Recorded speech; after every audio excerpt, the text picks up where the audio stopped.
Hello, everybody. I'm John Atack, despite everything. And this is my splendid friend, Hoyt Richards. Hi, Hoyt. Hello, John. Nice to see you. Happy 2023, my friend. Likewise to you.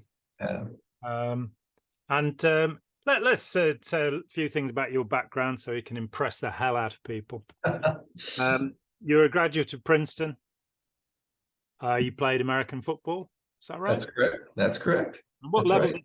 You played student football and Yeah, I mean it's just a university football. It's one of the higher divisions, but not like it's not like one of these big football schools like Alabama or Clemson. But yeah, you uh, can still walk. Obviously, you didn't I play can still walk. professional football. It's glorified high school football, taken into university. But it was a lot of fun. Some of my dearest friends are from those days, and so it's meant a lot to me. Yeah, and I believe when you went to school in England for a couple of years before going to Princeton, and you played rugby here, I think. That's correct. That's right. I went to Haileybury College in Hertfordshire, just like I'd say 20 miles north of London. And that year was incredibly important to me. And my British friends are probably some of my oldest and dearest friends, Oh. and actually, in many ways, taught me or gave me a foundation on friendship, which I have built every friendship since based on what I learned from those relationships.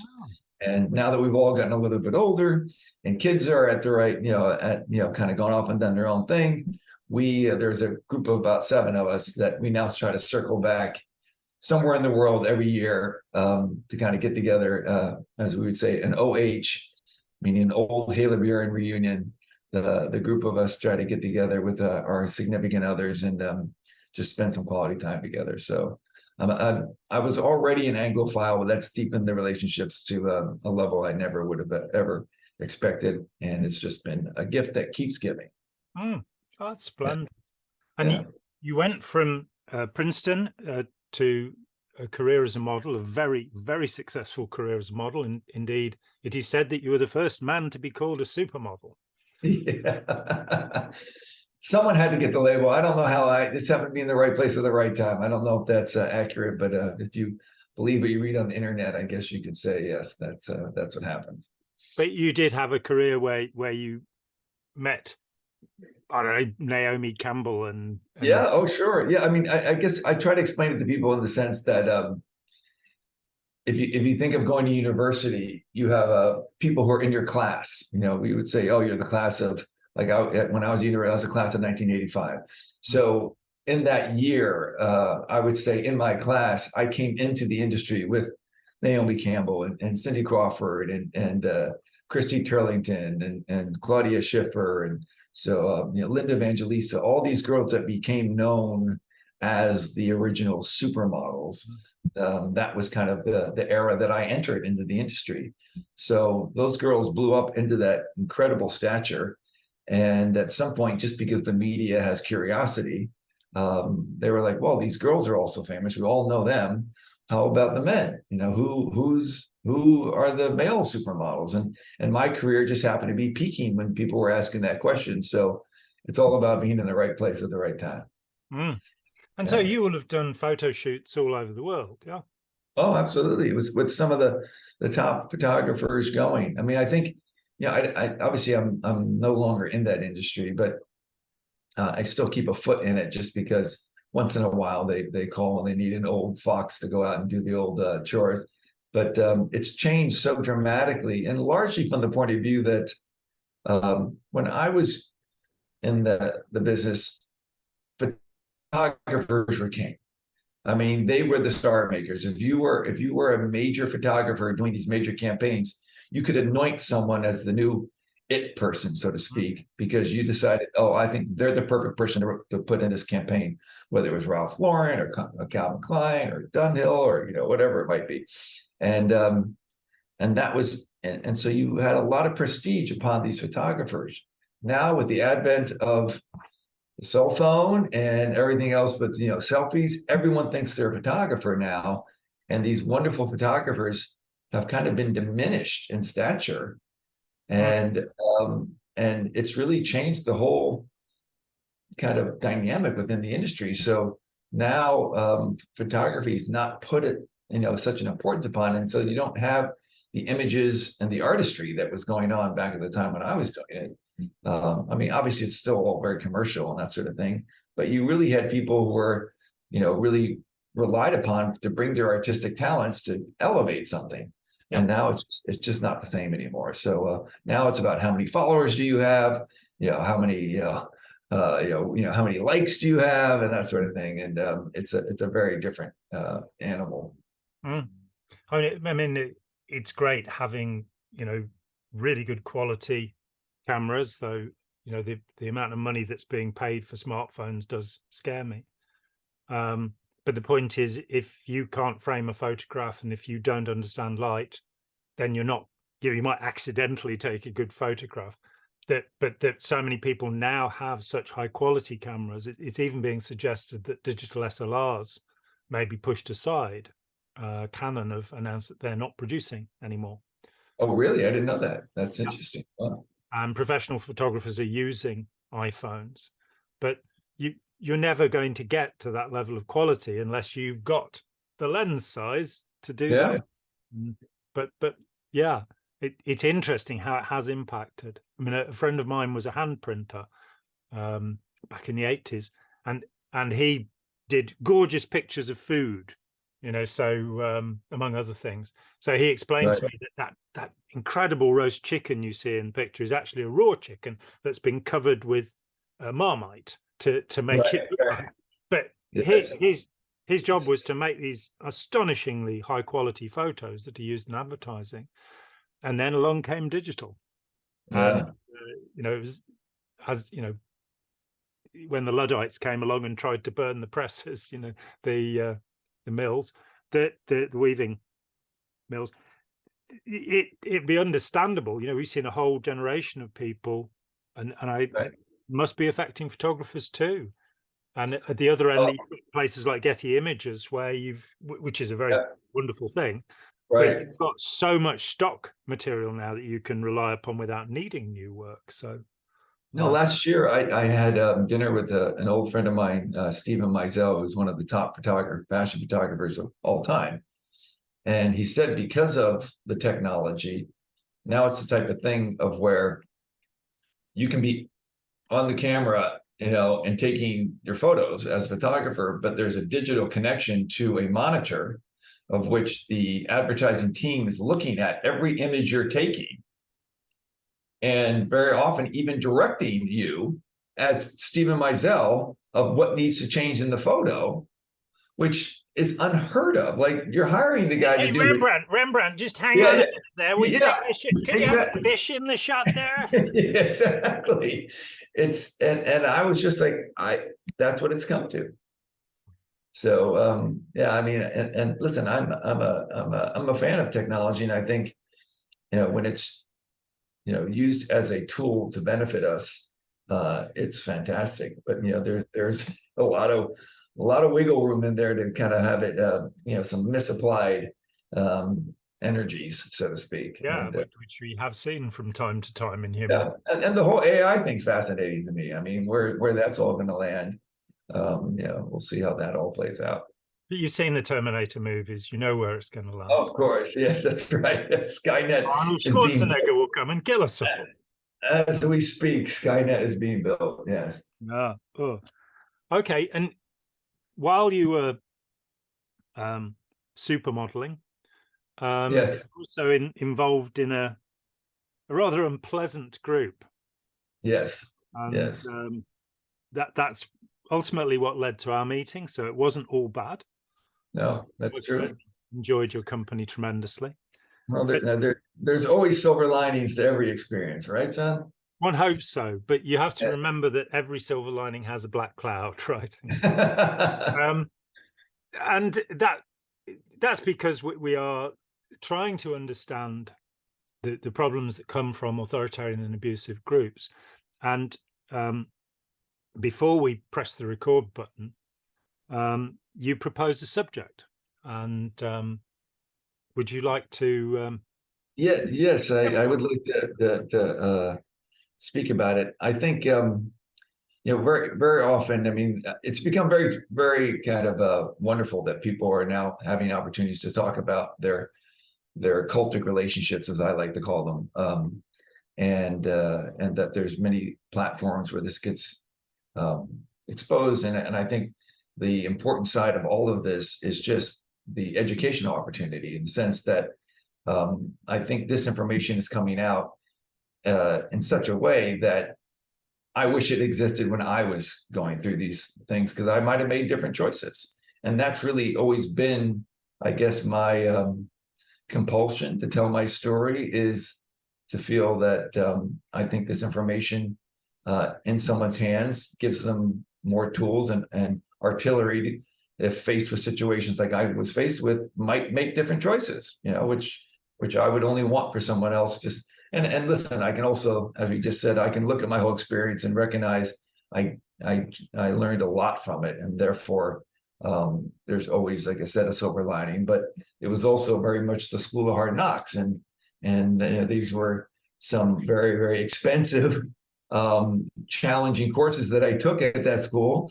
But they did teach me life lessons that I consider to be priceless and invaluable. So that's how I can make peace with it.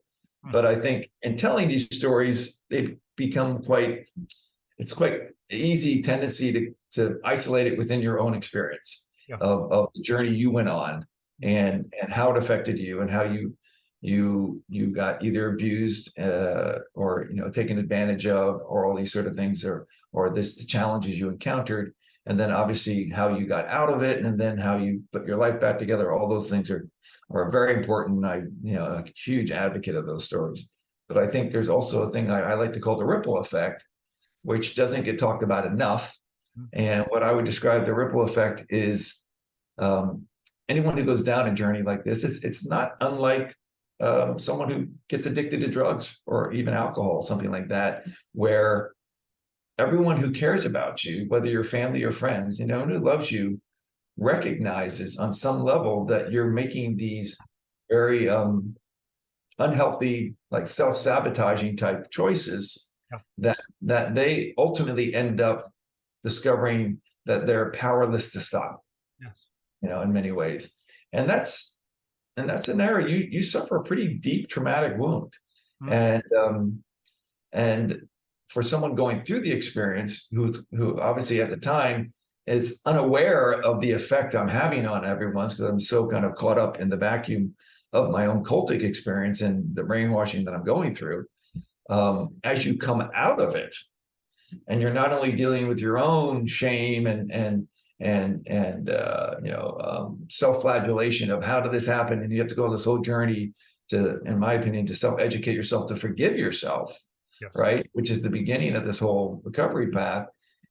You also, as your eyes start to clear about your own life and start to kind of reintegrate back into reality after being in this cultic bubble, you start to recognize these walking wounded around the people that who are now, in essence, your safety net, and that you're falling back into to reintegrate with.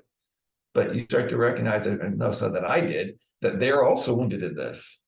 And very often, that's not something they want to talk about or even admit, because the focus is always upon the so-called victim. And are you okay? How are you doing? How's it coming along? And all that sort of thing.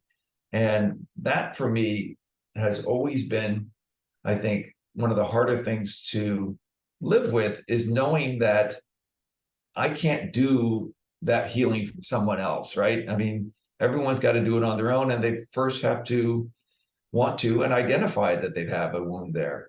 And very often, I guess you could just say it's human nature. We take on these guilty type feelings of thinking like, oh, maybe I could have done more, or I should have recognized it earlier. So even though I'm out and I'm talking about it and trying to process it, there's still these places that I've seen some of my loved ones go, where I can see they're still beating themselves up because they wish it hadn't happened, and maybe they could have, interfered on some level. And it reminds me kind of that movie Good Will Hunting, where I want to have that conversation with them and say, listen, it's not your fault. Not your fault. we were all in so much deeper and way above any of our pay grades. We didn't know what we were dealing with. It's no one's fault here. And I also, as I said, I learned from this. So it actually, in some crazy, unorthodox way, served me. And I don't, again, I don't recommend others taking that path per se, but it really did serve me. And look, and that's how we met and have friendships like this. And so my life has become quite vital and actually enriched because of this experience. But it's taken me a long time to get to that perspective. And along that journey, I've had to recognize that there are some of the people I love the most who are still walking wounded from that whole experience. And that in some level is something I just have to learn to live with, because I can't control whether those wounds get healed or not.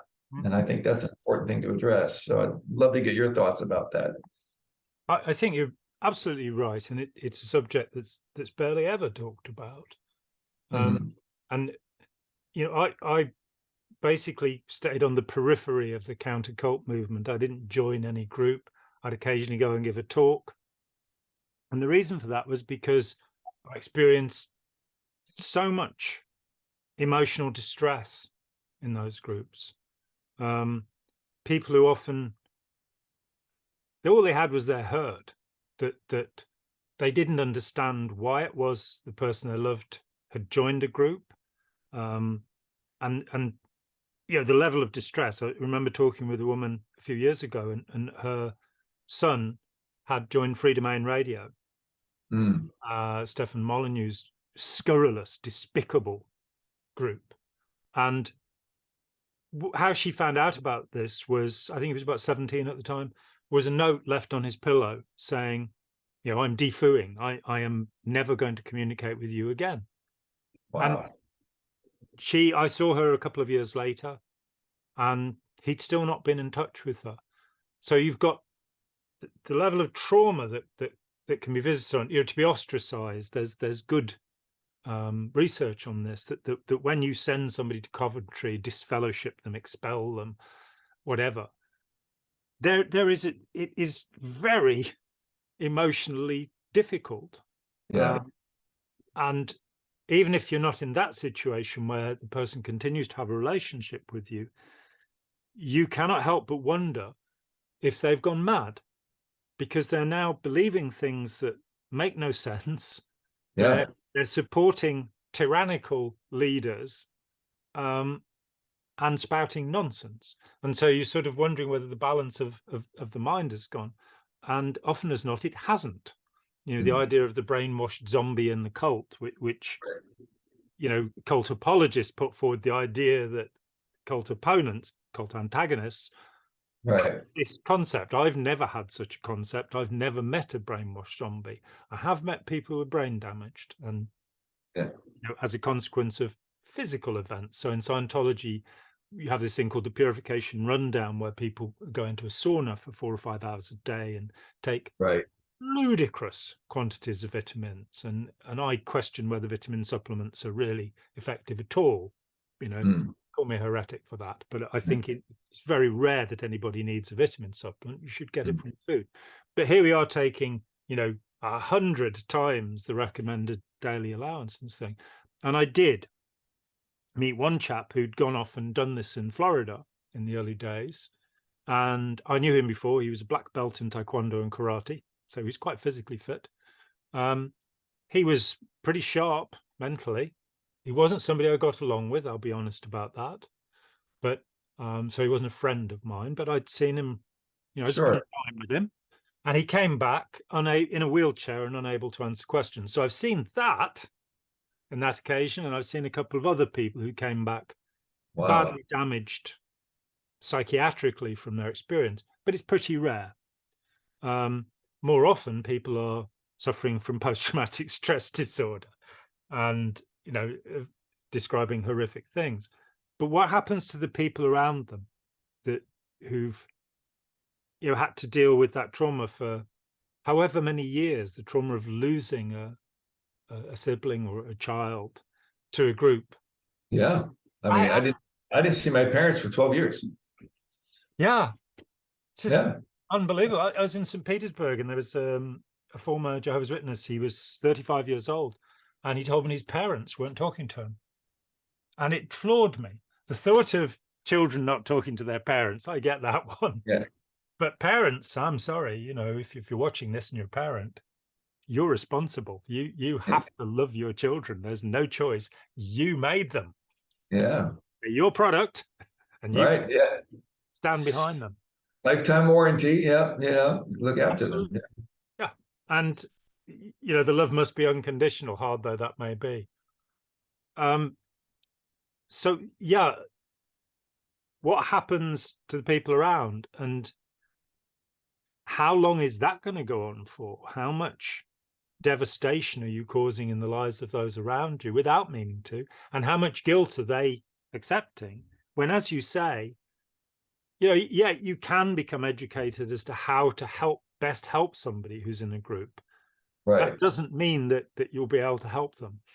You can. Right. No, that's right. No, and you know, and actually one of the things that's been very healing for me, as in, you know, is I have opportunities where I work on cases now.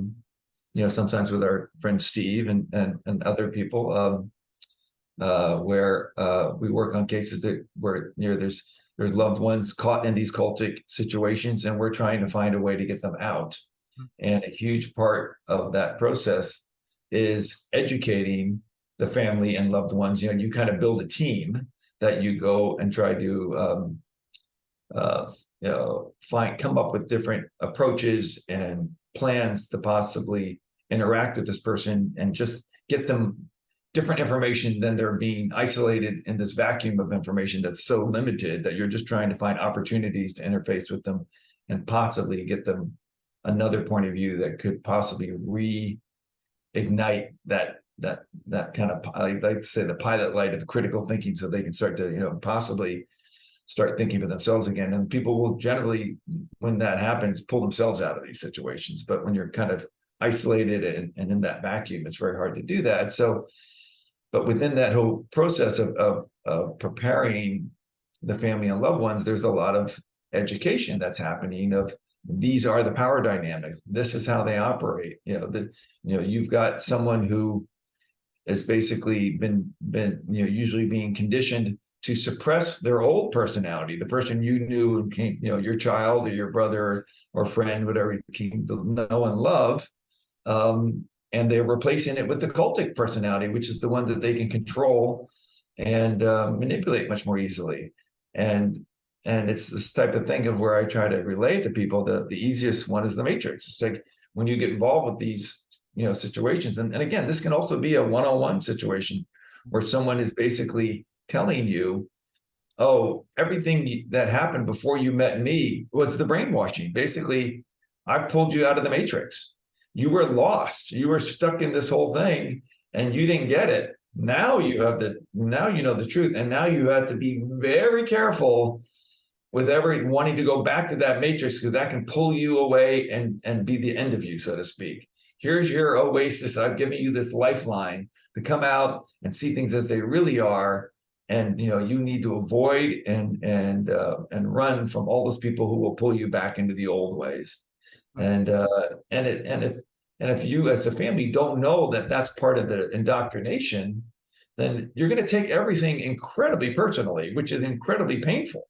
Because I can certainly testify certain things I did and said was awful that I said to my family and my parents in particular, and even some friends. And I think, you know, those are the things that if you can catch someone at the point where they're receptive to learn about it, sure, you're going to have those reactions. I think we're only human with someone, but at least they've got another key component to realize that this really is someone acting in another mentality than the one that the person you knew. So try not to take it so personally. And I think that helps enormously. And then the other side of this, the advantage of a family or people trying to get someone out of this, it helps alleviate some of that guilt of feeling that they didn't do enough. Here they're actually actively trying to do something, you know, and that, so even if it doesn't work out, which luckily every case I've worked on has worked out. But even if it didn't, I think it makes it easier to live with the situation as it is, of knowing you put forth a very concerted and sincere effort, and sometimes it just doesn't always play out the way you hope. Yeah, and I think often being able to look back and say I did my best, even when things were right. There's some consolation in that. What you say, you know, it's a long time since I was involved with exit counselling or intervention. It was just too stressful, frankly. So I packed that in 1995, somewhere around there. But I did make it clear to everybody who came to me that I was not going to talk somebody out of a group. That was not my intention. My intention was to give them better information than they'd been given in a way that they could assimilate it, so that they could think again about whether they wanted to be involved. Fortunately, everybody who talked to me left. There were a couple of people who refused to talk to me. They didn't leave. But that was the decision, and it is that thing that the cult wants you to think this way, wants you to make these decisions. You know, in Scientology, you'll become self-determined by doing exactly what Ron Hubbard says. And so I just look at it the other way, which is that I'm not concerned with giving somebody a belief. I'm concerned with giving them tools to decide what beliefs they want. Exactly. And I think, you know, I just had a conversation with someone last night who's an ex-Mormon, and so he occasionally speaks to other Mormons who are kind of on the fence, you know, with their faith, and he was saying, and I've heard this question posed as well, and I think, you know, you can pose it different ways, but the way he said it I thought was quite effective. Is he usually initiates that conversation by saying, if there was evidence out there that would maybe contradict your faith and the veracity of this belief system, would you want to see it? Would you want to know it exists? And so you put it in the person's, you know, and that posing that question alone is an incredibly powerful thing to do, right? Because you say, and you can say, this is purely hypothetical, not saying, but just if evidence out there was contrary to everything you've been told of the way things are, would you want to be exposed to it?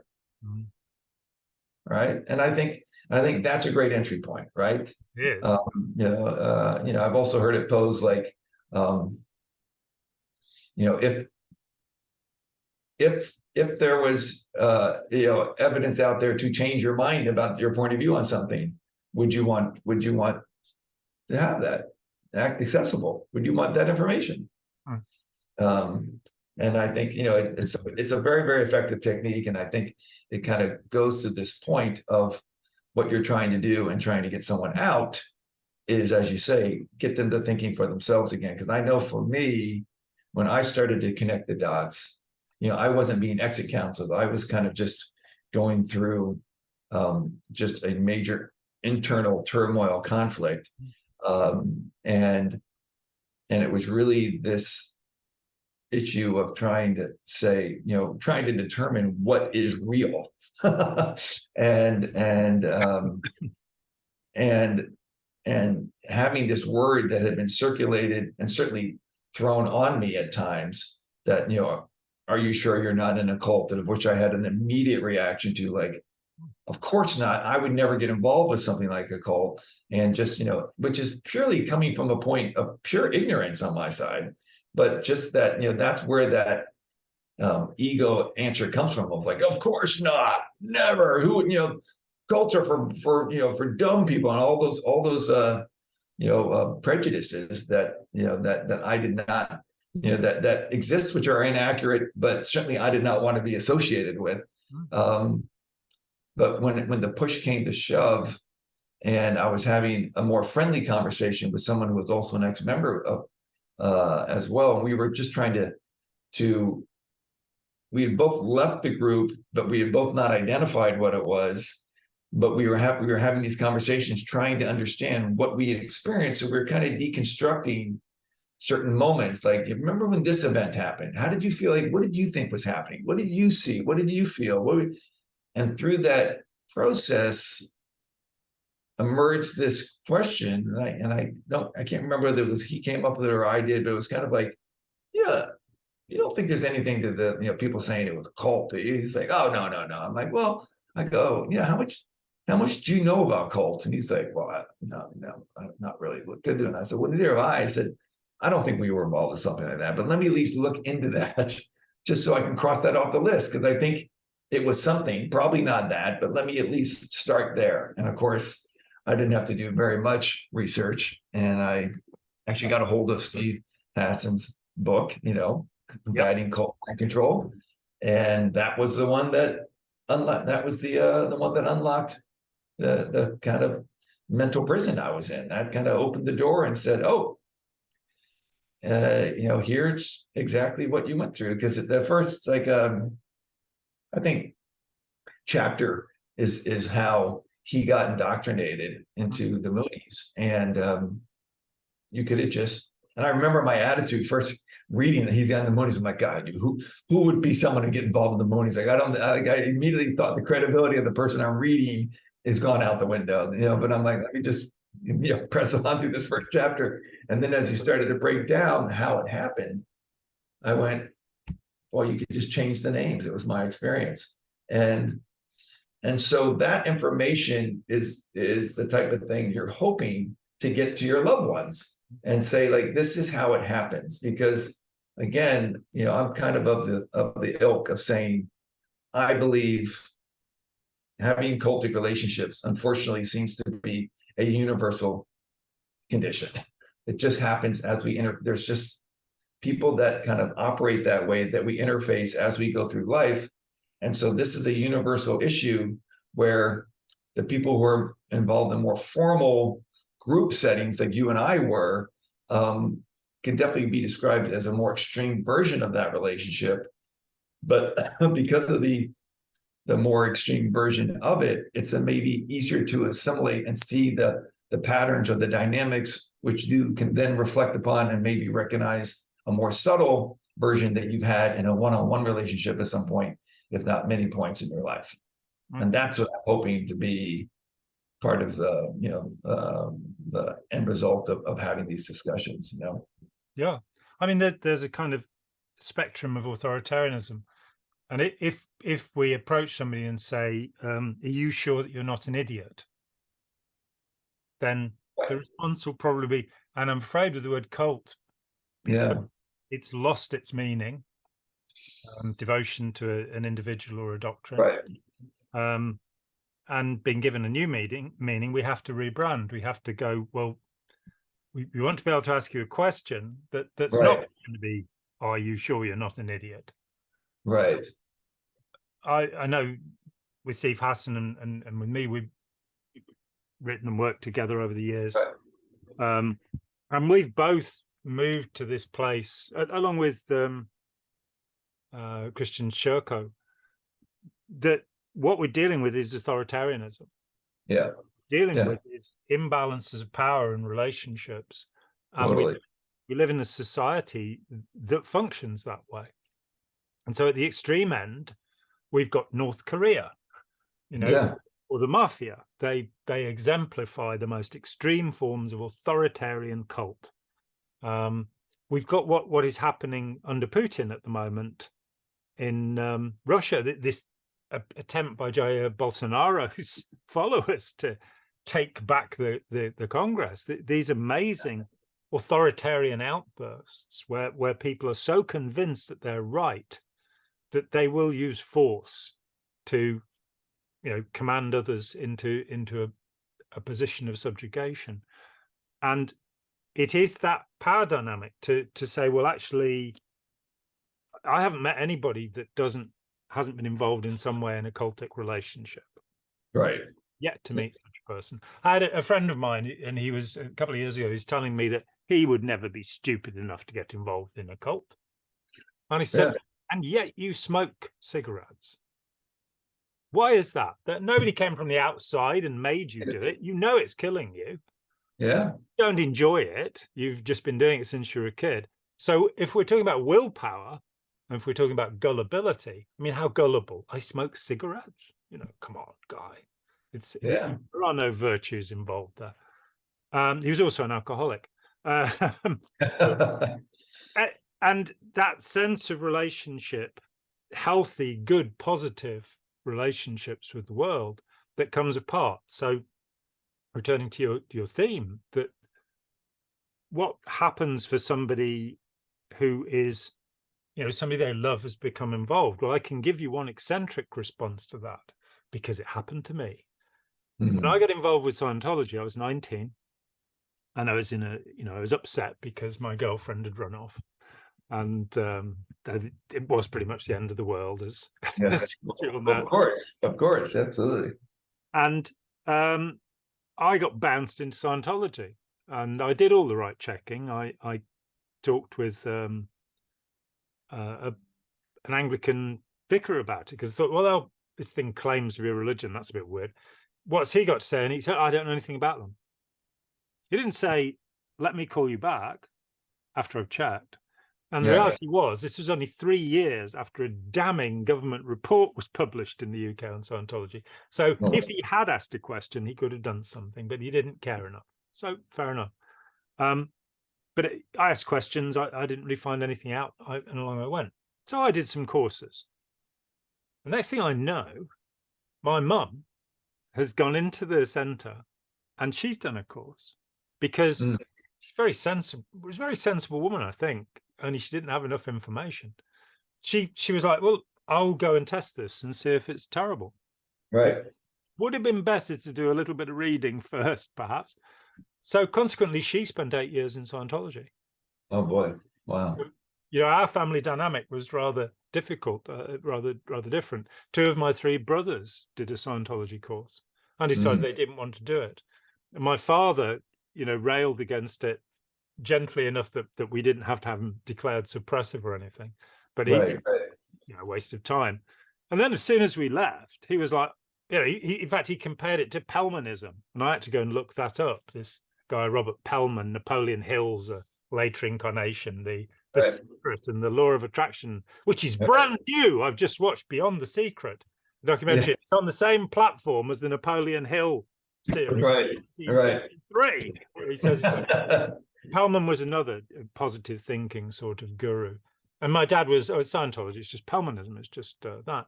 When we left, he was, well, why aren't you doing that? It was doing you a lot of... So he wasn't very traumatized by it. It wasn't a problem for him. It becomes a problem when somebody is alienated from you, as you were from your parents. And the interference in those personal relationships. And I've not been thinking about this until today. Thank you for putting this point there. How do we help those who've been affected by the ripple to, firstly, to understand that usually that there's nothing to forgive, that because they didn't have superhuman knowledge and power, they weren't to stop you from jumping in the lake or whatever it was you did. Right. And how you can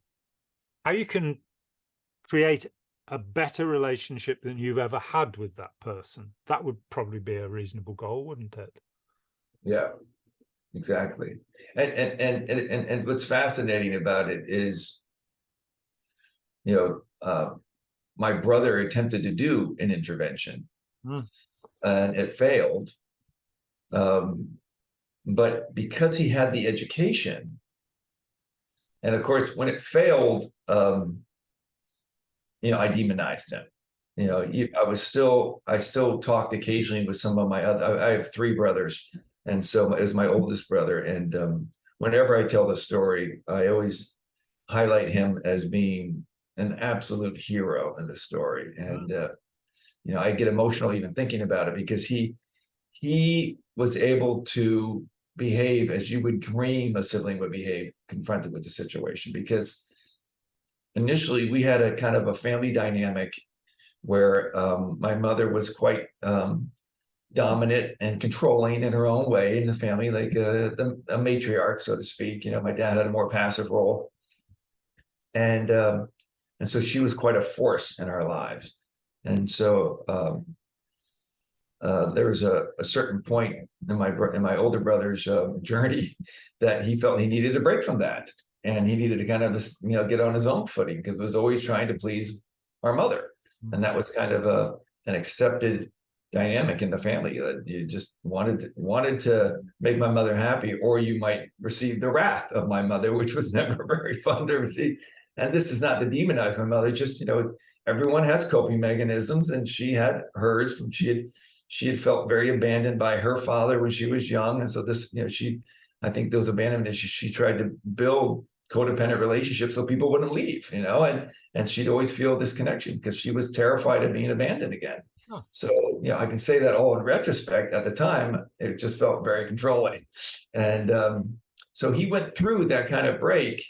So and it was rocky water. And I remember at that time, because I had conflicts with my mother, I remember being so grateful to my brother, because he was the focus of being the problem in the family.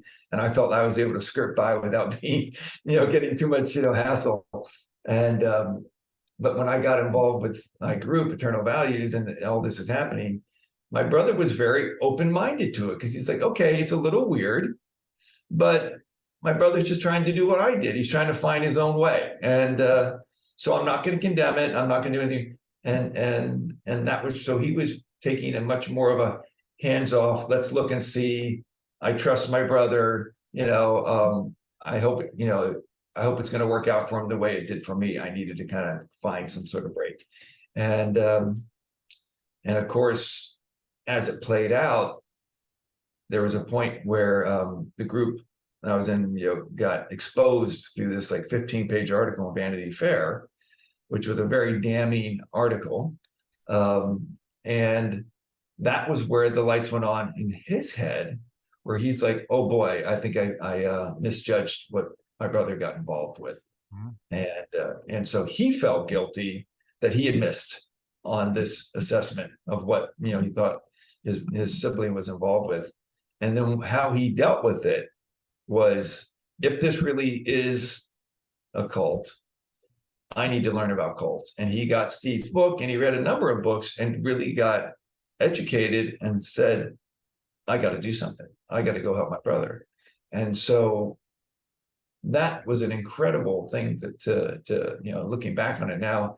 And as he got involved, and it was really something that at the time, my parents were struggling through some financial pressures.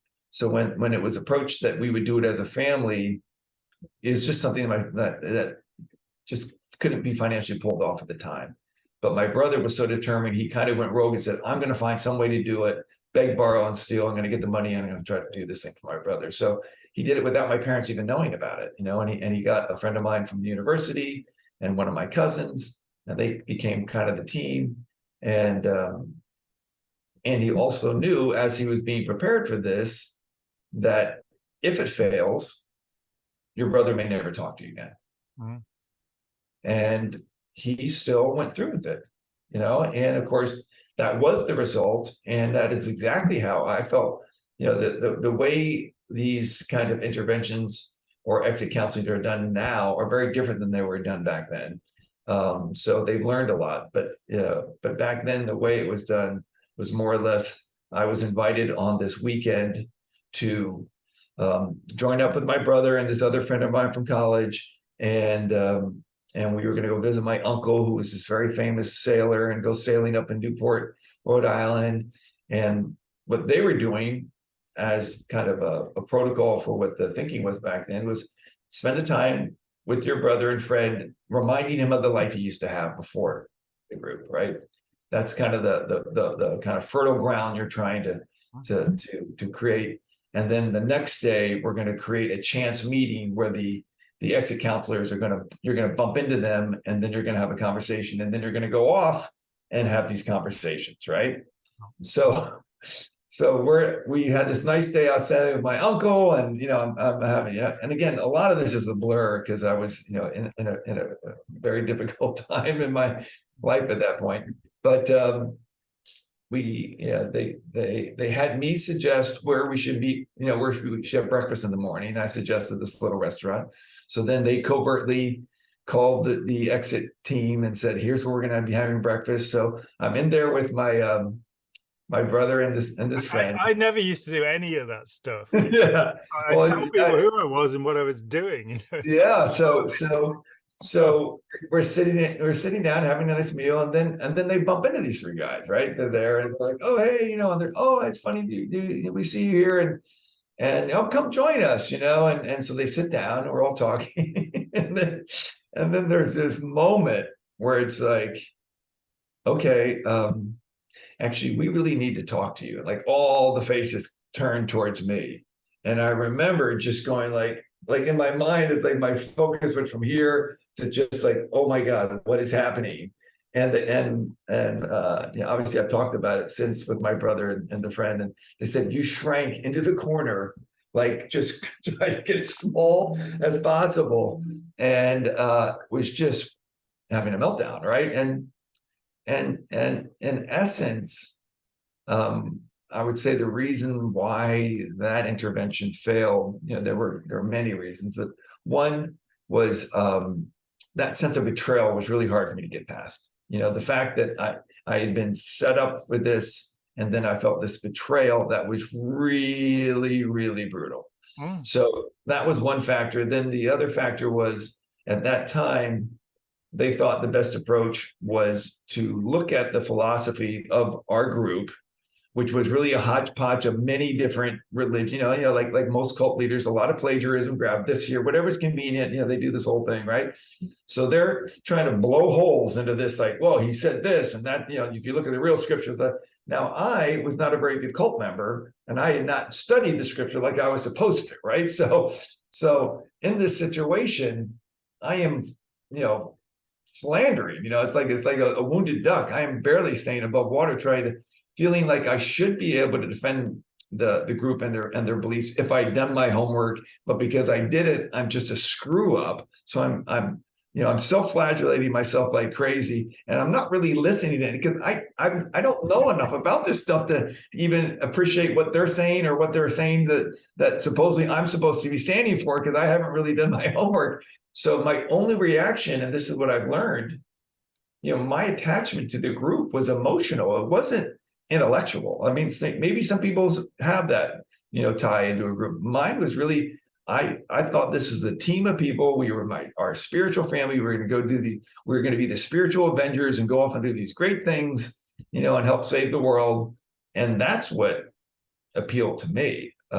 Being a sports athlete and a team player, all that stuff, joining a team that was going to make a difference and leave a positive footprint on the world. That was kind of where my ties were. So I just dug in my heels and said, you're attacking my friends. Screw you. I'm not going to give you an inch. So there was a massive impasse, right? And ultimately, it ended with me sneaking out at the crack of dawn to go to the airport in the morning, and they tried to stop me, and it's a whole long story, but it did work. And then for years afterwards, like, some of my younger brothers would talk about my brother Rory. He was the one that did this. I was like, Rory really feels bad about what happened, and he liked to talk. And I'm like, fuck Rory. He says he thinks I'm in a cult. Fuck that guy. So the cherry on top to this story is when I did figure out what it was, and when I had the awakening, I'm reading Steve's book, and I realized, oh my God, not only have I been in a cult, I've been in a textbook cult. Like, everything, I'm checking off every box of what Steve's saying happens in these groups, and all of Lifton's, 8, laws. Yes, exactly. So I'm just like, check. I'm like, oh my God. And of course, the first one I call is my brother Rory. And that was really where I started to, find my way back. And so that's a very fortunate situation where someone's gotten themselves educated, and they provided a safe haven for me to have those conversations. But for a lot of the people you interact with, you don't have that. They don't have the education yet.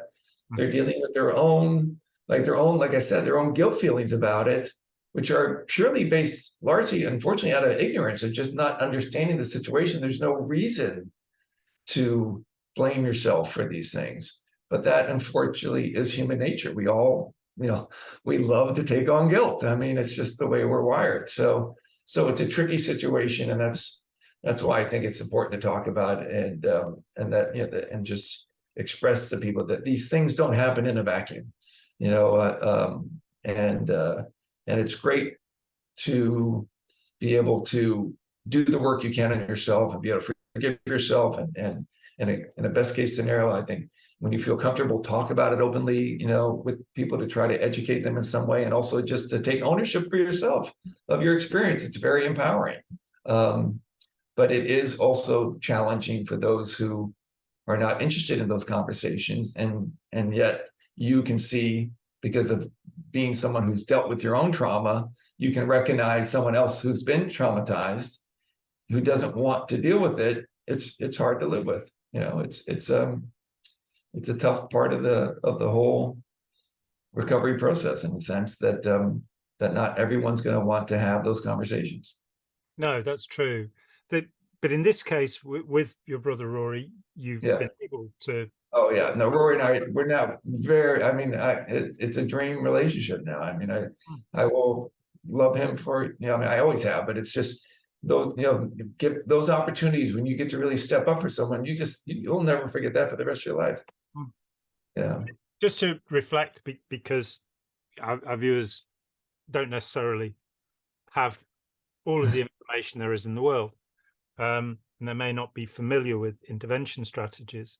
That I balked at the, when I was doing this over a few years, I balked at the idea that anybody had to be deceived. That seems wrong to me.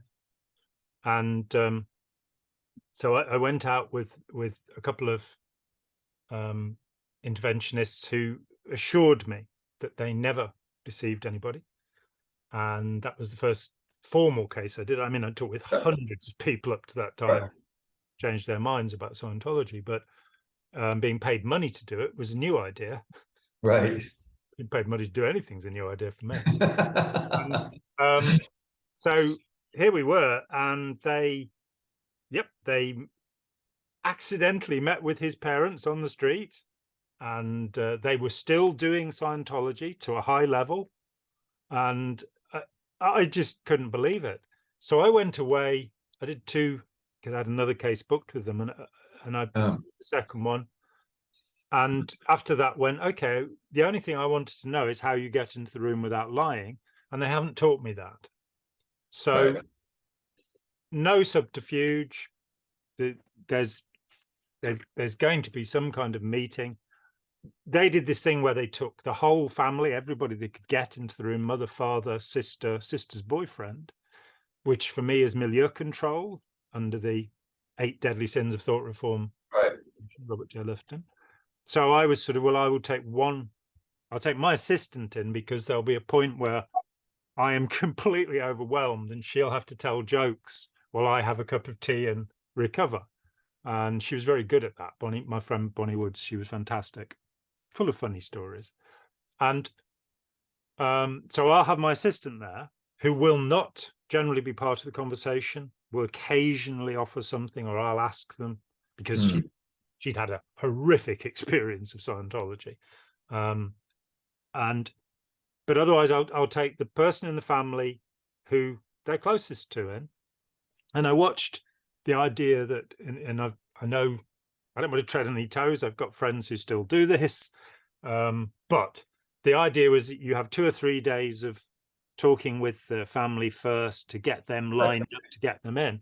And I watched the family becoming ever more anxious, overwhelmed by the amount of information that was coming in. And it did blow up. It did exactly what the family had been told not to do. They did do. There was a fight. And the young man went away. So we had to get him back again after that. And so I was kind of, all right, I will spend months understanding the family and what's going on in it, but I will not give any tasks to the family beyond this. And first thing is, if I'm rude to you in the process of the intervention, that means stop talking. I'm not rude to people. Right. So I had one case where the father walked in, and the first thing that was said was the father looks at his son and said, "You look so brainwashed when you came off the plane." It took us 2 hours to undo that, and it could quite easily have gone all the way wrong. It was a really stupid thing to say, but we were able to contain it. So the first thing is, if I'm rude to you, stop talking. I'm going to take over here. And the second thing is, if the person tries to leave, go after them and plead with them to come back. There's your 2 or 3 days of preparation in 2 seconds. Right. Beyond that, going into the room, the first statement was very simple for me. Your mum, brother, friend thinks that you've been brainwashed by a cult. I'm here to help you explain the reality of the situation to your mother, brother, friend. And it worked every time. I'm on side with the person who has been misunderstood, inevitably, who has been the subject of controversy. And I'm there to, and then you go through the normal steps of hostage negotiation, pretty much. You know, you develop rapport with the person, you're on side with the person, not with the family. Yeah. You're always on side with the person. And the idea is to allow them to understand. And again, I'll reflect on this, that first intervention, formal intervention I did, we had, the conversation had started at 11 in the morning. At 1 in the afternoon, I'm still not in the room. And the guy who's talked to him is playing chess with him. And there's, you know, this couple are claiming that they're still doing the upper levels of Scientology to this lad, which is what keeps us in. He is leaving at 3:30. It's 1 o'clock in the afternoon. I managed to get in the room. I sit down with him. I say, I've done OT5, you know, the 25th of the levels of Scientology, but I have no intention of continuing because I've become fascinated by the archive. Do you know what the archive is? No. The archive is a collection of material about the life and times of L. Ron Hubbard. And there's information in there that is not generally known to Scientologists.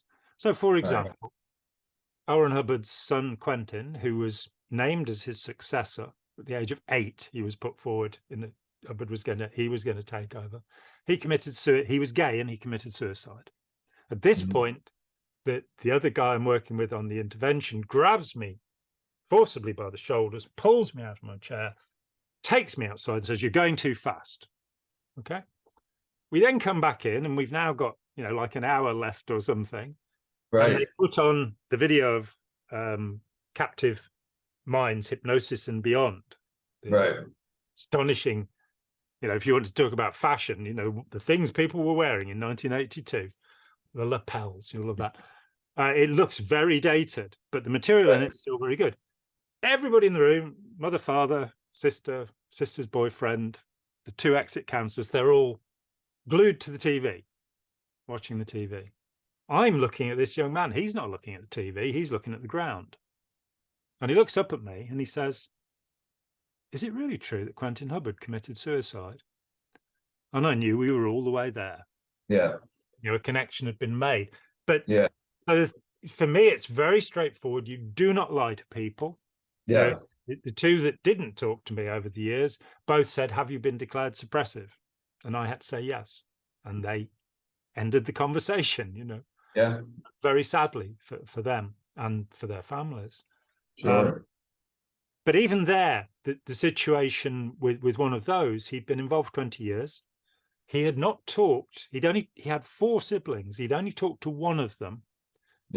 7 years, and he'd not talked to either of his parents. And he would later be found marching up and down on the very narrow strip of sidewalk pavement in front of my house with a placard telling me to stop ruining other people's families, something like that. And the reality is this: that he'd talked to one of his siblings, neither of his parents, in 7 years in Scientology's organization.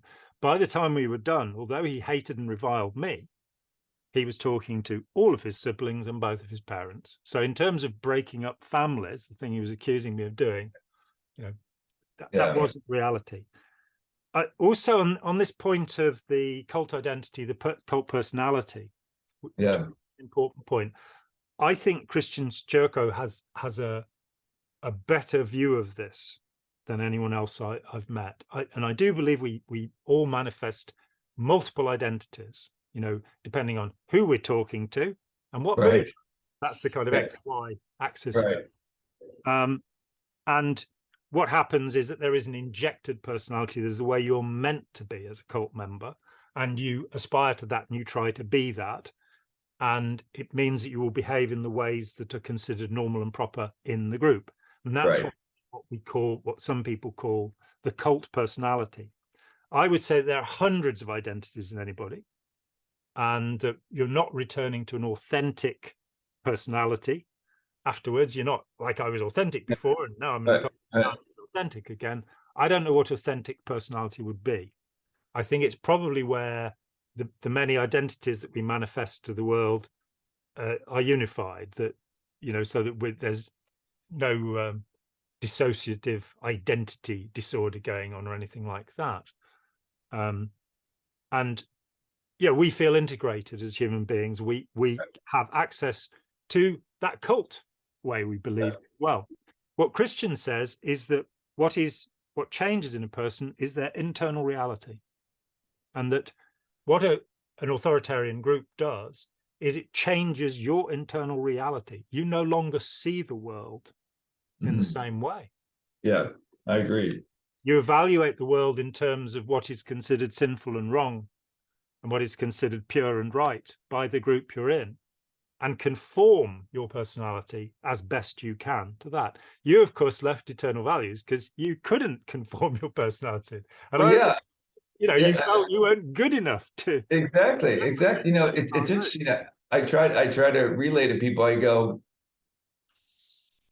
when you're in these groups, or in a relationship, even, because it's all fostered on black and white thinking, things are pretty cut and dry as far as, are you doing it or you're not, in the sense, right? So the way I describe it to people, I go, as painful as my existence was, in the sense that I was suffering, although maybe not as conscious of it all the time, but certainly, looking back on it. But I had two of one states. Either I was in trouble or I was about to be in trouble. Those are the two states that I lived in. So either I'm walking on eggshells, or I'm in the midst of the throes of whatever I've done wrong this time and getting punished or yelled at. And so, just like you're saying, that change in my internal reality was what I lived with for almost, 15, 16 years when I lived with the group. And the idea of a day where neither one of those things were an issue had gone out the window. That didn't exist. So I think when you talk about returning, or when you come through this thing, I think you're at least moving into the mentality of knowing you could have a day where you're not worried about either one of those things. And that's kind of a reclaiming your power and reclaiming your own personal moral compass and way of looking at things, where you don't enter into every day in a state of fear. Yeah.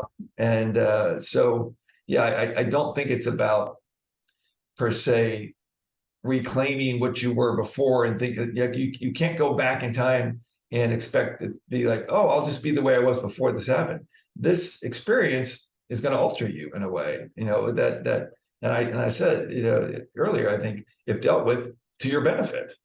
So it's not about trying to go back in time and reclaim and just erase this whole chunk of your life and go back to before it all started. No, it's not about that at all. So I think it's a good clarification you're bringing, because, as far as the authentic person, I mean, I certainly know it's a word I've used, and it's a good thing to question. I'm not sure.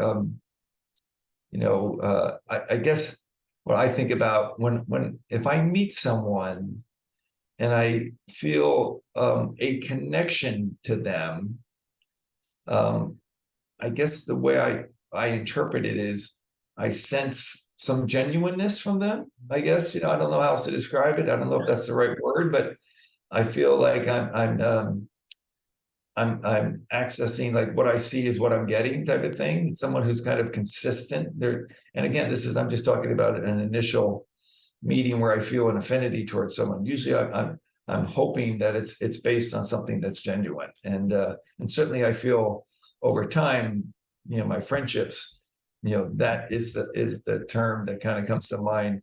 I feel it's based on genuine interaction and care for one another that gets built upon through the test of time. And but it's you know, this word authentic gets thrown around, and I certainly know I've used it, and yeah, I don't know if it's exactly accurate to what we're trying to figure out all the time, but it is it's somewhere in that realm of wanting to be genuine, wanting to be kind of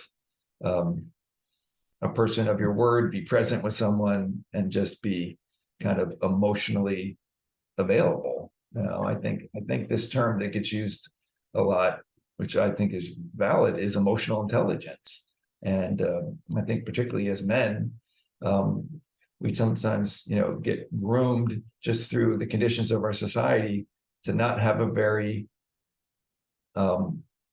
in-depth feeling function that works very well. You know, we don't have we're a lot of, I think men are, you know, are challenged to, they have emotions, but their ability to process them and then articulate them is where they really get stumbled and stunted in some ways. And I think it takes a lot of work to gain those skills. And when you do develop a kind of emotional intelligence, but it's got to be from putting the work in. And I urge anyone to, you know, to do that. We could probably talk about that another time, all about emotional intelligence. Yeah. And I think I agree with everything you say. I think authenticity is something we aspire to. Yeah. And, you know, having the belief that before you joined a group, you were authentic. Right. Well, you believed whatever you believed then, and those things have changed. And the great advantage, which you and I have both recognized, it is if you can digest and integrate the experience, the negative and the positive experience that you've had, then you can do something useful. And those of us who've survived these groups have something, I think, vital to offer society, because I think that what's wrong with society is authoritarianism. Yeah. I think that, and it is the history of humanity. You know, when we look back to the way that children have been treated by most societies throughout history, then, you know, when we look at the 12 tribes or the Jehovah's Witnesses who beat their children. Yeah. Jordan Peterson recommends it too. And I've never had to do that. I've never had to explain using force. I have 4 children and 2 grandchildren. It's never been necessary. And I don't think it is helpful to punish people into compliance. I think it is better to accept that they make decisions and have reason, and you should be able to communicate with them. Yeah. Choices and consequences, right? I mean, I think that's a great way to parent. And I've never parented, but I've had, you know, obviously lots of nieces and nephews, and it just comes back to what we initially talked about, the accountability side of things, right? I think, you know, if you can relay to someone the importance of accountability, that's a huge step up on the way most people operate. And just like what we're saying, in the sense, the fact that these stories are important to be told is because I think it's also reinforcing the need to have the humility to admit that you got something wrong, you know, that you got misled, that you got, you know, manipulated, conned, whatever way you want to frame it. But it is remarkable how much of a resistance much of us have to want to admit that about ourselves, and it's and as if it's some sort of fatal flaw, when you could certainly probably look at anyone's life in any day, and they probably, you know, there's degrees of manipulation that happen every single day that you miss or don't recognize or whatever. So it shouldn't be that big of an ask to say, oh yeah, sometimes I get taken and sometimes I get manipulated and sometimes I miss something, or so it's a fascinating thing. And I think to get through these things, you have to admit that, and that's why I think they're good, really important stories to tell as well. And there's that sort of never apologize, it's a sign of weakness mentality. The statement comes from John Wayne originally, that great philosopher. I think it's in She Wore a Yellow Ribbon, and it's where he wants to kill the young woman who's been taken captive by the First Peoples because she's been tainted through contact. And so that's the sage who gave us never apologize, a sign of weakness, repeated by George Bush Senior. And never apologize, it's a sign of weakness. Doesn't that mean never be able to look at your faults, never be able to put right what you've put wrong, which is fine if you're an actor cowboy. But when you're president of the United States, it's a little difficult. It's one of the things I liked about Barack Obama, and there are things I don't like. But one of the things I really liked was that he was capable of apology. He was capable of saying, I got it wrong. And that whole sense of to be authentic. You can't be authentic if you can't be wrong. Yeah, and how can you be empathetic with anyone else if you can't even admit to yourself that you've been wrong? Because if you're addressing someone about whatever issue or whatever thing is bothering you, you're asking them to, on some level, be accountable for their half, right, of whatever the thing is. But if you've never done that for yourself, how can you ask that of someone else? And as John Gottman says, psychologist John Gottman, if you want to teach a child something, then tell them about a failure in your own experience that is relevant. Show them that you are not perfect, and aim towards solving the problem. I'd like to pick up another point. Your brother basically came and sought to test the philosophy with you. Right. And it's the first and easiest mistake to make, that because, as you say, it is the emotional attachment that's important, and the feelings of knowing that stimulates in us. Oh, exactly right. Yeah. Weigh the truth in the life. And why are you sure? Because I'm sure. Okay. Is there any evidence for this? I mean, it's just like you said about what's happening in Brazil. They're so sure they're right. Like that is a form, maybe psychosis is too strong of a word, but it really is, that is a form of this authoritarian, unhealthy cultic thinking, the surety that you're right. I think, listen, you can feel strongly about something, but if you can't entertain the idea that new information might alter that point of view, then you're in a very cultic mindset. Yeah. And if you want to force anybody who disagrees with you into silence, the Andrew Tate model, right? Greta Thunberg gave him what he deserved. I think that was very funny. I thought, she's so smart, that woman. But yeah, as John Stuart Mill says, even if you think somebody's an idiot and they've told you the thing 3 times before, listen again. There may be some dialogue, there may be some conversation, and you may be wrong. You may actually be wrong. The other thing is that very point of critical thinking and emotional attachment, that a fair amount of people working in the cult milieu, the counter-cult milieu, have let's say Bill and Lorna Goldberg are wonderful people. Their point of view is, if you knew critical thinking, this wouldn't happen to you. And I've been having difficulty with that thought for a long time, because by the time I joined Scientology at the age of 19, I could argue the hind legs off Socrates. It wasn't because I didn't know what logical fallacies were, and teaching all 123 of them to kids in school is not going to happen. It was because I used my intelligence to buttress my stupidity, as do we all. You can look to the smartest people in history and go, he did what? That Isaac Newton who gave us so much scientifically, gravity, optics, things like this, he actually spent more time doing alchemy than science. Well, Oh, how really? come this brilliant mind? And it's quite likely that the insanity that he appeared to have at the end of his life, and he was a horribly vindictive person, by the way, intent on destroying the reputation of Robert Hooke, who is his chief rival. Arch nemesis, yeah. Yeah, I mean, when he was president of the Royal Society, Isaac Newton had the portrait of Robert Hooke burned. We only found out in the 1990s there was this thing with Leibniz who gave us calculus, and Newton was like, "But I worked that out, and I called it fluxions." And so the Royal Society did an inquiry to see whether Leibniz had plagiarized Isaac Newton. And what only became available, I think, in the 1990s was that there's one person on that committee, and it was Isaac Newton. Now, here we are, this paragon of scientific virtue and rationality. Oh, no, it's not like that. The fact that you can think brilliantly and you can see through things won't save you once you've been emotionally attached. And that's very much the work that Yuval Laor has been doing.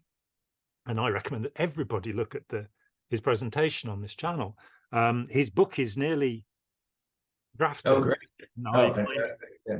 I will be going through it with a pencil at some point and making asinine comments in the margin because I like to. But he's seen, and I mean, I was headed towards this. Other people were that if you give somebody a peak experience, then their rationality disappears with any of us. So you sit somebody down and you can make them feel euphoric. That's what we want. We want to feel good, no matter, you know, the neuroscientist who said, Jill Bolt Taylor, who said pretty much that we believe that we are thinking animals that feel. We are actually feeling animals that think. What's more, there is no separation between thought and feeling. There's not a little category in right, because all you're thinking about is what you're feeling, right? I mean, yeah. And it's that we have to address. Critical thinking is a vital tool, though I must say it's nebulous as to what the expression means. It sounds good, but when I read texts about it 4 years ago, I didn't find two people who agreed. For anybody that wants to look at it, I would absolutely recommend Christopher Thulas's rewrite of his grandfather's book, Straight and Crooked Thinking, which introduced critical thinking to the world in 1930. And that is a superb book. But much of what's being said about critical thinking isn't going to help you survive the world. You've got to come to terms with your own emotional attachments and be able to evaluate things rather differently. That again brings us to how you get somebody who's in an extreme authoritarian sect, how you get them to reconsider things is through the guru. So it's not a matter of proving that the philosophy is right or wrong. It's a matter of finding out where the guru has contradicted him or herself. I think that's great. Yeah. I mean, and I've worked on cases where they've employed a PI, right? And the private investigator has uncovered all this dirt, right? So again, it's this, and I learned a lot from watching how the PI operated, interfacing with the people who were involved in the situation, of just saying, listen, I'm just passing on information. I get paid whether, whatever you guys decide to do, but I'm just, my job is to just impart information. If you want to hear it, I've got it for you. If you don't, it was my job just to get the information. So if you want to have it, here it is. And I think that's a very effective technique. It's like, it's a way towards, but if you want to get into the, and make an acceptable statement to somebody who is a fanatic, that statement must come from their guru. The external information, when I presented Hubbard's college records, right, Scientologists, they say they're forged. Oh, right. Yeah, of course. So Yeah. when I take them to the tape recording of a lecture of the 23rd of September 1950 called Introduction to Dianetics, where L. Ron Hubbard says, I failed my course in atomic and molecular physics, that they have to take note of. It's Hubbard saying it. It's his voice. The Right. Scientologists stupidly issued this recording about 20 years ago. I didn't have it when I was writing, but there he is saying I failed it, which is exactly what the grade sheets say. He got a grade F. And you then show them the thing where he claims to be a nuclear physicist.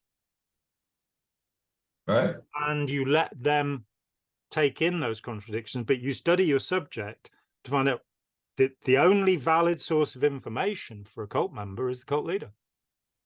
And if you can evoke the cognitive dissonance that the cult leader is contradicting, and if you can find, I know Steve has done it with going through Master Speaks, the Sun Myung Moon things. You Right. find out where they're doing that, and you create a cognitive dissonance that cannot be resolved in the normal way, which is saying, Right. I still believe. Yeah. That's how normally. And even if you don't get through at that point, that's going to fester. I have a friend, and he read Let's Sell These People a Piece of Blue Sky, I think he said in 2002, while he was a Scientologist. And he didn't leave. And it's like, how could you read all of that information and not leave? You want evidence? I've got 1,100 reference notes. It's cut and dried. This man, he was a con man. He was a liar. He was a sadist. These things, there is no doubt about it. And it's baloney. What he's teaching, he changes it every 6 months and, for years. Right. And even to the point where, his first book, Dianetics, The Modern Science of Mental Health, issued in May 1950, the technique in it, a year later, in the book Science of Survival, published in June 51, he says, that technique is hypnotic. You must not use it. Right? This thing that he'd researched on 270, Right. you've got to not use it. 1977, they reintroduced the technique. It's still being used. Right. And you've got graphic descriptions of hypnotic effects. So, you'll get fluttering of the eyelids, for example, Right. things that are quite normal. So you take the person to those things, you find the hardest hitting of those things, and you offer them in a very matter-of-fact way. Yeah. Without acrimony or told you so, Yeah, right. that nonsense, without aggression. And you think about it, you take. And for me, with Scientologists, it was getting them to the point, and still is, where they'll watch Charlie Nairn's Shrinking World of L. Ron Hubbard, which is on YouTube, and it's only 20 minutes long. And it's one of the most incredible documentaries ever made, because it's the only time that Hubbard permitted a hostile interview. Wow. And you see him, he's obviously, he's fluttering his eyelids all the way through and pausing. And this is the great master of public relations. And there are points where Charlie, a young man at the time, only 25, he gets Hubbard to say things that you can't add up. So one of them is he's talking about his marriages, and he talks about his first marriage and his current marriage. And then he says, I had no second wife. So the bigamous second marriage didn't exist, but instead of saying, I wasn't married to that woman, he's just told us he's got two wives. And now I have no. So you see him just out and out trying to avoid. When he's asked about reincarnation, whether he believes in that, he pauses. So Charlie, impishly, says, but your followers believe. And Hubbard immediately goes, oh, yes. And he's asked about his Swiss bank accounts, and he says, there is one Swiss bank account. So and you can see the mess. But if you can get somebody to watch that, what I would say, I'd show them Captive Minds, Hypnosis and Beyond, talk about that, then show them My Dance Is Now Complete, one of the many videos about Rajneesh, at the end of which they'd say, oh, yeah, no, we're fine. I'm not in a cult. We're nothing like that. Yeah. But they've got in the back of the head, there are these methods that are used for hypnosis and what have you, that it's nothing like that. And I would say, did you notice the way that they referred to the media as the poodle press? And the person say, well, yeah, Scientology kind of does that, doesn't it? Well, yeah. Mm. And they're confused enough to then show them the shrinking world. Right. And then, then show them documents showing Hubbard contradicted himself in terms of, I analyzed 22 biographies of Hubbard, put them side by side, and he never tells the same story twice. Amazing. When I was 2, I was a blood brother of the Blackfoot Pecuni Indians. When I was 4, I was a blood brother of the Blackfoot Pecuni. When I was 6, I was a blood brother of the Blackfoot. And then he writes his first novel in the 1930s, Buckskin Brigades, and says he'd actually met somebody who knew the Pecuni. So he, as a blood brother at the age of either 2, 4, or 6, right, didn't actually meet any of them, it would seem. He based a novel on this meeting in his 20s with somebody who'd spent time with them. So you open out the story for people. You let them see what the reality is, not right, what critics think, not what the evidence shows, right. but what the leader says, and that's inescapable. So I asked my friend, you read you read my book and you managed to stay in Scientology. How could you do that? And he said, I was afraid I'd lose my immortality.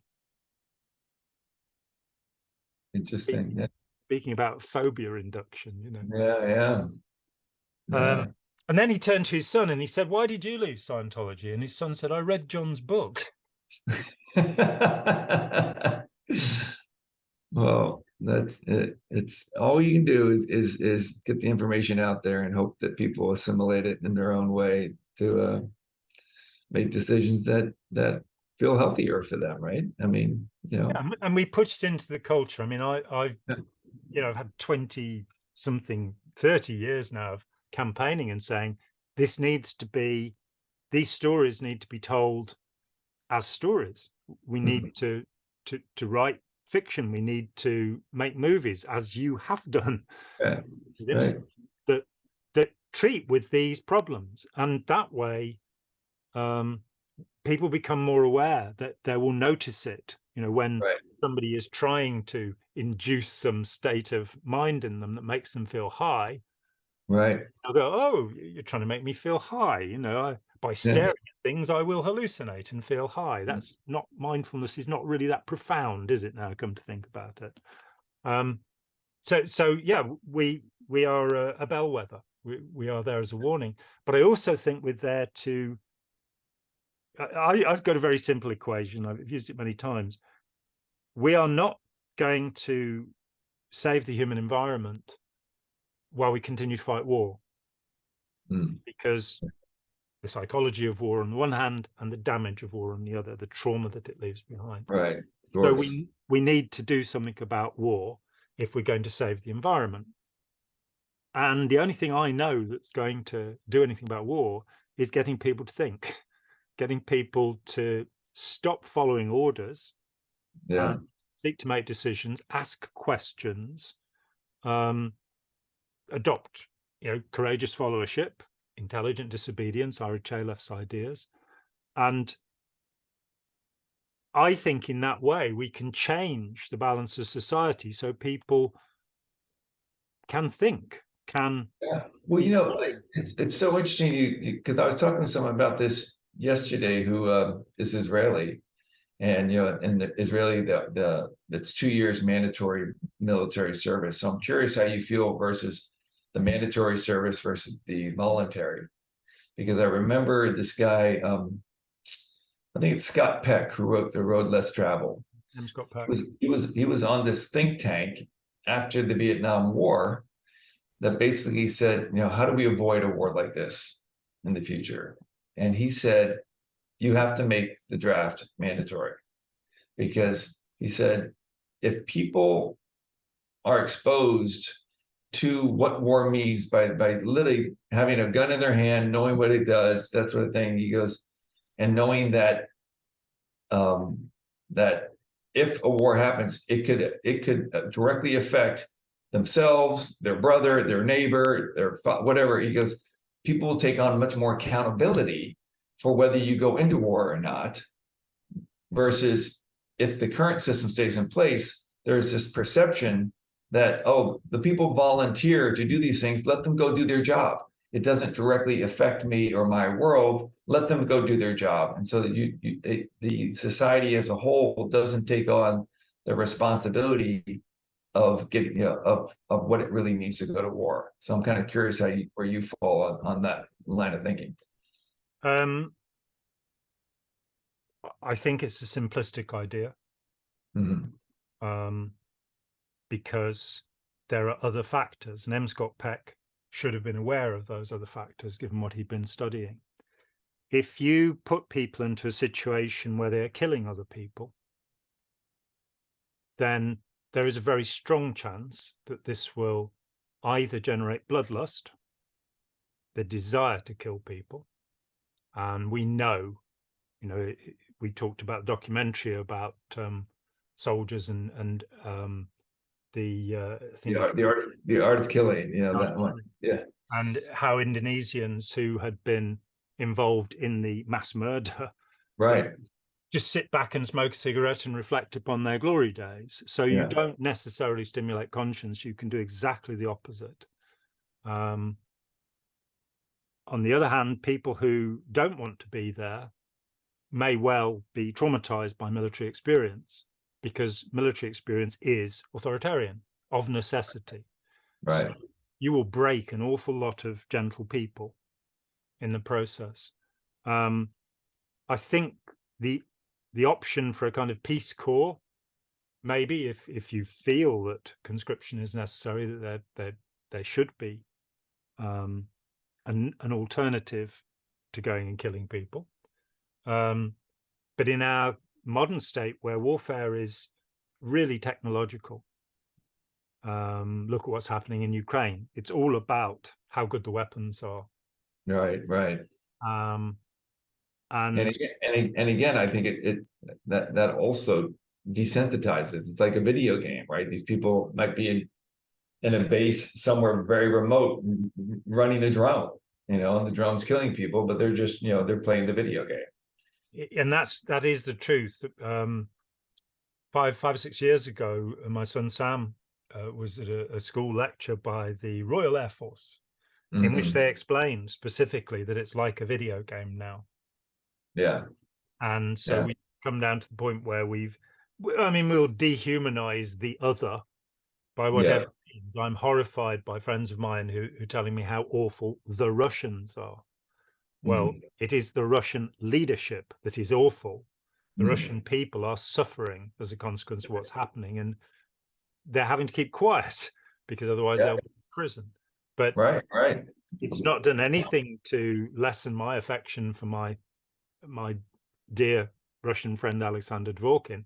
I can't really see how a professor of medieval history who spent 30 years or something helping anybody and everybody without charge who belonged to a cult, how I should hate him now because of where he was born or some nonsense like that.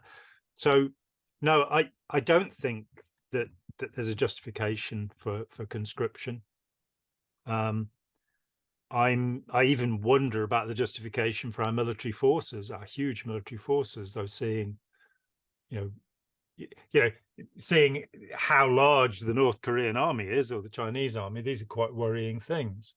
But I don't think we're going to fight them by having infantrymen and women on the ground. Right. Yeah. I also think that one of the things that I looked at, I very nearly joined L. Ron Hubbard's personal staff. I was asked to. I think quite a lot of people were. I don't think it was that special. And it's called Going Over the Rainbow. And some years later, I read testimony by people who'd taken the offer. I decided I didn't want to work for anybody for 1,000 million years. Right. I offered a year. I was willing to do a year, and that wasn't good enough for them. But reading the horrible things that happened to people there very much reminded me of the brutality in the military, which we're still having reported. This last year there were reports of brutal events in the military, and it's like the hazing in US colleges, but pushed to the extreme level. And it puts forward a set of ideas.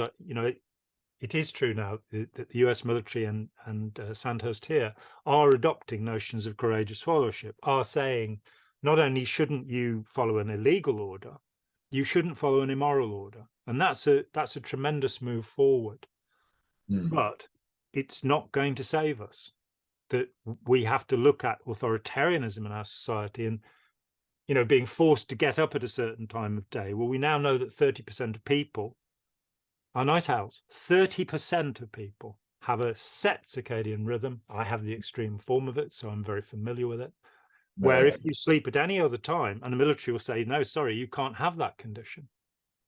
Even though it's listed on the Disabilities Act in the US, you can't have that condition.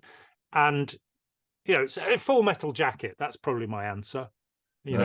Vincent D'Onofrio, Full Metal Jacket. That's what'll happen. So, whereas the idea of bringing people together when they're like 13, 14 years old and sending them for 2 or 3 weeks to do something in the third world, to find out what it's like and moving their attention towards positive things, that I think would be a really good idea. I think all schools should have exchange programs into the third world running both ways. Many years ago, in fact, it was one of the interventions, first 2 interventions, I was in Polperro in Cornwall, and there was a baker whose bread was very famous. And I talked with him, and he said, I used to be an accountant and I hated it. So I decided to do something I want to do. So I do this, and I spend 3 months of the year with the Maasai. And one of their warriors comes back with me and spends 3 months in Polperro. So you can imagine you going around sticking straws in cows, and it's going to be really a culture shock between, being Maasai. But that idea of exchange and understanding that the other you don't have to be frightened of people because of their gender, the color of their skin, or what have you. You have to be frightened when they're threatening you with a weapon, and that's a fair point. Beyond that, I would also say that possibly the Swiss method, which is to train people in military combat, and there are a lot of gun nuts who say, you see, all the Swiss, they have guns, you see, it's easy, so we can have guns. You go, yeah, they don't have ammunition. They got the guns, but they have to go to the depot to get the ammunition. So not an excuse for everybody having an assault weapon. But maybe, I did military training at school. I was an army cadet for 3 years. Right. I'm very pleased that I learned how to put a hole in a penny at however many yards, and marching up and down seemed stupid. And having a drill instructor tell me that I looked like a fairy on a greasy chip was very confusing indeed. I had no idea what he was talking about. I found out later. But I don't think the military is a good trend fundamentally. Yeah, no, I agree. I think it's a very complicated situation, and getting to stop war, boy, that's going to be. I don't know if we'll see that in our lifetime. I hope so, but boy, I don't know. Yeah, it's pretty messed up at the moment. But I think that by encouraging people to be responsible, and not to say, well, Donald Trump or Joe Biden or whoever knows better than I do, but to say, well, I don't understand these things. Can you answer these questions? Right. No, exactly. Yeah. Let's at least have a debate. Let's have the conversation. Right. Yeah. I think that's. And encourage conversation. But which we've now done. We've had a conversation very successfully, I feel. No. Always, John. I always enjoy our conversations. I learned so much, and I have to go back and take more notes when seeing all the books that my stack continues to grow. I just have to start reading them all. But you're such a resource for information. Yeah, tell me about it. I have a piano in my room. It's not mine, but it's quite a nice Korg, electronic piano. And it's broken, and it would be good if my son could use it. So finally, last week, I stripped the dust cover off it and the 100 books that had been stacked on it. I read 10% of the books I acquire. It's just it's impossible. I'm Right.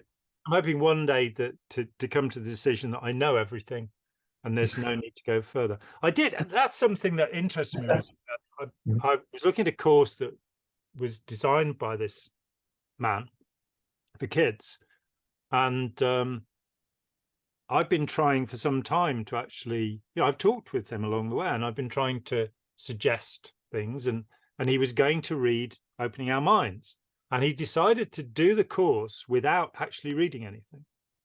Wow. It made me really think about my approach to life, which is I don't know enough. I don't understand well enough. I haven't reached a position of total authority. There's nothing in this information I have that I'm not willing to reconsider if there is better evidence. Right.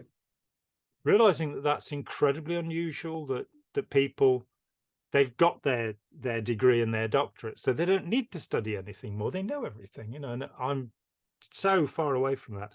I'm very lucky in that I have good friends like you who recommend good books to me. And Well, I mean, that's the thing. It's like, I think that we talked about it earlier. I think when you arrive to a point of view where you say, "Oh, I can check that off. That's my point of view on it." yeah, It's dangerous. It's very dangerous. You can lean into something and say, I really think more or less that seems to be proven in my life that this is kind of the way I look at it. But you still have to be receptive to taking in new information that may change your mind and may prove you're actually wrong. But if you just keep logging stuff saying, well, that's how that is, this is how this is, and I think you put yourself in a really dangerous position. and we've have now so many pundits, the kind of Yeah. Alex Jones characters, Jordan Peterson, who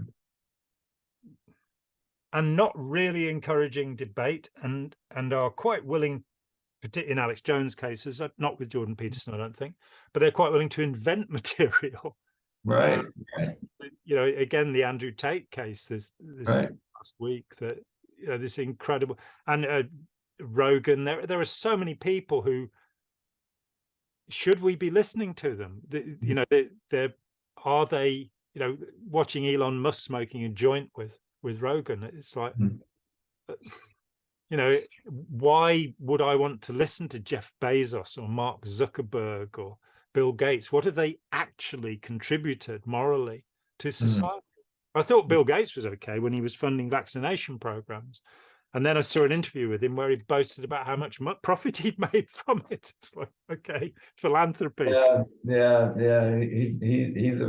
I think I fall in the category of, he's a questionable character at this stage. We'll see, I think anybody, I think there's a cash limit where anybody has that much power as represented through money, where we should send them to Mars. And that, of course, is what Elon Musk is doing. So it's good. Yeah, right. Well, I'm quite happy here on Earth with you, John. So let's stick around here for a while. Yeah, it's good fun, huh? Yeah, it's a good thing. Grand. So we have wrapped up another discussion, and thank you to everybody for watching. Now we are going to start doing exclusive content on this channel. I've been avoiding this because I thought people will want to give money so that Spike can be brought out of poverty. Yes. I'm afraid enough people aren't doing that. So I'm very reluctant, but all the best stuff, all the big secrets that we expose is going to have to go to exclusive content. So if you think that, what you're getting is vacuous, that's because you're not looking at the exclusive content. We haven't actually got any exclusive content. I'm just thinking about it. But so if you can manage $5 a month, please do. It would be very helpful. And we will continue to amuse you, hopefully, to edutain you. That's right. Edutain. I like that. Yeah. Entercation. That's the other way around with it. Sorry. So thank you very much indeed, Hoyt. And great to see you, John. Look forward to the next time, and be well, my friend. Hi, John here. Thanks for watching. We'd appreciate it very much if you would click like, as well as subscribe, and click the bell for notifications. Every dollar helps, and we welcome new patrons on Patreon, or you can make a one-off payment with any currency through PayPal. Thanks so much.